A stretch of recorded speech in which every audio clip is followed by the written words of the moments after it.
Hi guys, it's me Anagha. So ഞാൻ ഇത് second പാർട്ടായിട്ട് വന്നിരിക്കുക കേട്ടോ. അപ്പോൾ അന്നത്തെ ദിവസം രാത്രി തന്നെ അച്ഛൻ പൂ കൊണ്ടുവന്നിട്ടുണ്ടായിരുന്നു. അപ്പോൾ ഓരോ ദൈവങ്ങൾക്കും ഓരോ പൂ വെച്ച് കൊടുക്കുക പറഞ്ഞ് അമ്മമ്മ കട്ട് ചെയ്യാൻ തുടങ്ങി കേട്ടോ. അപ്പം ഞാനും അമ്മയും കൂടെ ഉള്ളിൽ നോക്കിയിരിക്കുകയാണ്.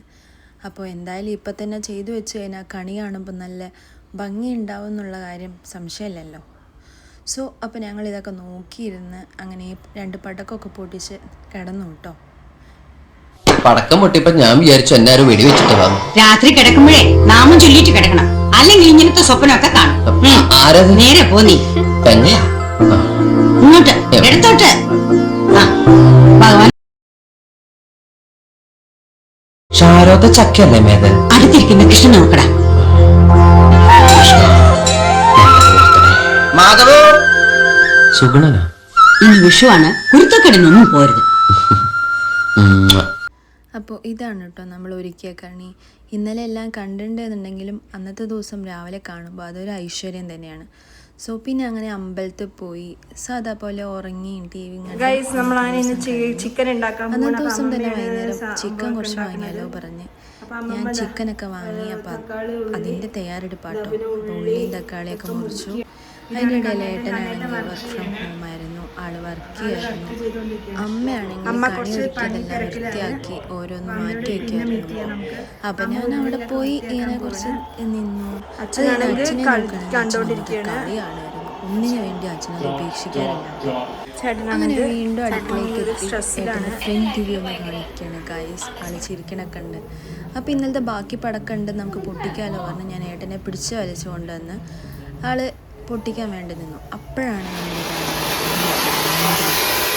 ആളും വന്നു. ആളുടെ കയ്യിൽ നമ്മൾ 2 കമ്പിത്തിരിയൊക്കെ കൊടുത്ത് പൊട്ടിച്ച് വീഡിയോ ഒക്കെ എടുപ്പിച്ചു കേട്ടോ. അങ്ങനെ ഞാനും കമ്പിത്തിരിയൊക്കെ കത്തിച്ചു. ഏകദേശം പടക്കമൊക്കെ വാങ്ങിയതൊക്കെ അങ്ങനെ ലാസ്റ്റ് കുറച്ച് കമ്പിത്തിരിയാണ്. അതിന്നും അവസാനം കമ്പിത്തിരി മാത്രമായിരിക്കണം ഉണ്ടാവുക. അപ്പോൾ അത് ഞാൻ പൊട്ടിച്ച് അവസാനിപ്പിച്ചു. അപ്പോഴാണ് എൻഗേജ്മെൻ്റ് ആൽബം കിട്ടിയത് കേട്ടോ. അപ്പോൾ അതങ്ങനെ കൊടുത്തു.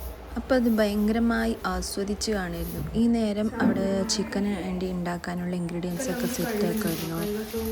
അമ്മയാണെങ്കിൽ ചിക്കനൊക്കെ കഴുകി അതും സെറ്റാക്കി വെച്ചേക്കായിരുന്നു. അപ്പോൾ അങ്ങനെ കുറച്ച് നേരം ഞാനും ആൽബം കണ്ടിട്ട് അങ്ങനെ അടുക്കളയിലേക്ക് വന്നു. അമ്മമ്മ ഉണ്ടാക്കുന്നതൊക്കെ നോക്കി പഠിച്ചു കേട്ടോ. അപ്പോൾ ഇതിൻ്റെ ഇടയിലാണ് അമ്മ വിഷുക്കണിയിൽ വെച്ച് മാങ്ങയൊക്കെ എടുത്ത് മുറിക്കുന്നുണ്ട് ഏട്ടനും കൊടുക്കാനായിട്ട്. അപ്പോൾ അതും നോക്കി അമ്മമ്മ എന്തൊക്കെയോ സംസാരിക്കുന്നുണ്ട്. നമ്മളെല്ലാവരും അതൊക്കെ കഴിച്ചു കേട്ടോ. അപ്പോൾ ഇടയിൽ കൂടെ പല കാര്യങ്ങളും സംസാരിക്കുന്നുണ്ട്. ചിക്കൻ ഉണ്ടാക്കാൻ ഇതിൽ എന്തൊക്കെ ആഡ് ചെയ്തെന്ന് എനിക്കറിയില്ല കേട്ടോ. അതുകൊണ്ടാണ് ഞാൻ പ്രത്യേകിച്ച് ഇൻഗ്രീഡിയൻസിൻ്റെ പേരൊന്നും പറയാത്തത്. എന്നാൽ കാണുമ്പോൾ ഒരു സുഖം അത്ര തന്നെ. അങ്ങനെ പുറത്തൊക്കെ നോക്കിയിരിക്കുമ്പോഴാണ് എൻ്റെ ഫ്രെയിം. അപ്പോഴേക്കും നമ്മുടെ അശ്വൻ വന്നു കേട്ടോ. കുറച്ച് കാര്യങ്ങളൊക്കെ സംസാരിക്കാൻ.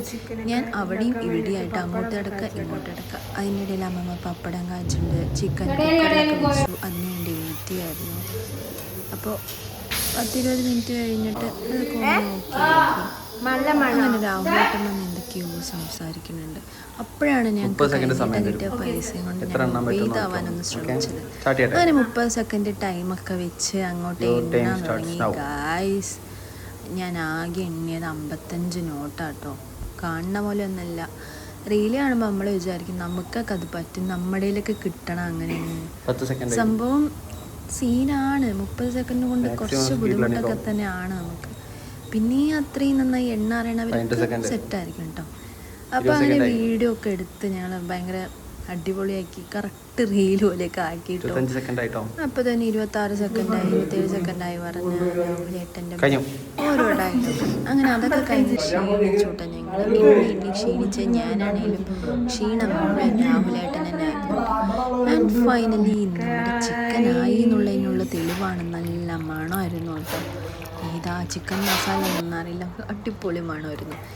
സോ കുക്കറൊക്കെ ഓപ്പൺ ചെയ്ത് നന്നായി ഇളക്കി ആദ്യം ഗണപതിക്ക് കൊടുക്കണം എന്നാണല്ലോ. അപ്പോൾ എനിക്ക് തന്നെ തന്നു കേട്ടോ. പിന്നെ ഞാനങ്ങനെ കുറച്ച് ടേസ്റ്റൊക്കെ നോക്കി. രാഹുലേട്ടൻ ടേസ്റ്റ് നോക്കി. ആളുടെ എക്സ്പ്രഷൻ കണ്ടപ്പോൾ എന്താ നന്നായിട്ടില്ലേന്ന് വിചാരിച്ചു. എന്നപ്പോലും കഷ്ടപ്പെട്ടിട്ടാണെങ്കിൽ സൂപ്പറാണ്. അങ്ങനെ എല്ലാം സെറ്റാക്കി. കൊണ്ടാട്ടം, ചിക്കൻ, പപ്പടം ഇതെല്ലാം ഉണ്ടായിരുന്നു കേട്ടോ. അങ്ങനെ ഞങ്ങളെല്ലാവരും കൂടെ ഫുഡ് കഴിക്കാനിരുന്നു. അങ്ങനെ ലാസ്റ്റ് കണിക്ക് വെച്ച കുറച്ച് ഫ്രൂട്ട്സും കഴിച്ച് അന്നത്തെ ദിവസം ഹാപ്പി ആയിട്ട് എൻഡ് ചെയ്തു.